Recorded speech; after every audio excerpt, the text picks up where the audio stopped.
deeqdani lacageed oo loo soo wakiisha Maama Caasha Foundation ayaa naafada ku nool magaalada Cadaado waxaa maanta gaarsiiyay TV-ga Universal xaruntiisa ku leeyahay magaalada Cadaado.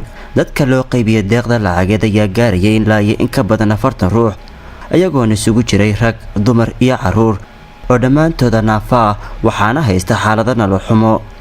wakiil wareedka TV-ga Universal magaalada Cadaado Maxamed Maxamuud oo aadan ayaa sheegay in deeqda la gaarsiiyay dadkii mudnaa. maanta halkan waxaan ku qaybinay lacag ay soo dhiibtay hay'adda Maama Caasha oo wakiil ka ahayd qoyska reer Carab ee ku nool magaalada London shakhsi kamid ah TV-ga Universal xaruntiisa magaalada Cadaadana oo dadkii loogu talagalay uu gaarsiiyay sida aad arkaysiin.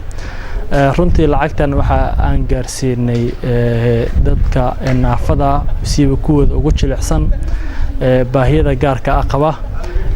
dadkan maanta aan wax siinay runtii waa dadkii mudnaa ayaa la oran karaa. qof ayaa xaafadaha looga soo qoray isagoona loo soo qoraya duruufihiisa khaaska ah. qaybinta deeqda kadib ayaa TV-ga Universal waxa la hadlay qaar ka mid ah naafada lacagta la gaarsiiyay iyagoona u mahad celiyay Maama Caasha Foundation muwaadiniinta u soo wakiishay. hay'adda Maama Caasha waxayna soo gaarsiisay lacag soo wakiilatay dad Soomaaliyeed oo kale ay soo wakiisheen waana soo gaartay. hay'adda Maama Caasha wakiilka ay ahayd walaalaha Soomaaliyeed waana soo gaartay anagoo naafa ah oo dad meel fadhiya ah. lacagta wiilkeed waana soo gaartay baahiduna inta maahan waan ka mahad celinaynaa. gudoomiyaha ururka naafada magaalada Cadaado Cabdullaahi Macalin Cumar ayaa sheegay in dadka deeqda la gaarsiiyay yihiin kuwa aad u daruufaysan maadaama aysan jirin cid u shaqeeyda iyaguna aysan awoodin inay lixaadkooda ku shaqeystaan. waxaan aad iyo aad ugu mahad celinaynaa Maama Caasho iyo ururkeeda.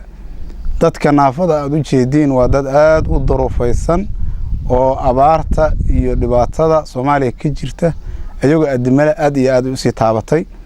dadkaas maalmaha soo socda aad iyo aad ay noloshooda ugu diirsan doonaan.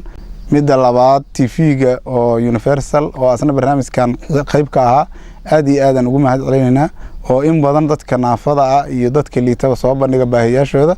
asagana waxaan leenahay jazaakumullahu khayr dadaalkiina Allah idin barakeeyo maadaama aysan dad shaqaysan kara ahayn xil abaar oo culusna lagu jiro. waxaan leenahay walaalayaal fiiriya dadka idin la midka dadkaas naafada ah qof kastaaba qofkii 2 qof 3 qof wax sii kara oo nolosha la qaybsan kara. waxaan ka codsanaynaa dadka naafada inay il gooniya ku fiiriyaan. dadka naafada ah oo haysata xaalado nolol xumo ayaa saameyn kale oo ballaaran waxa ku yeelatay kadib markii lacagaha shilinka Soomaaliga ah laga qaadan diiday gobolada dhexe ee Soomaaliya waxayna xilligan yihiin dadka ugu liitay ku dhex nool bulshada. مبارك محمود شيخادن Universal TV magaalada Cadaado.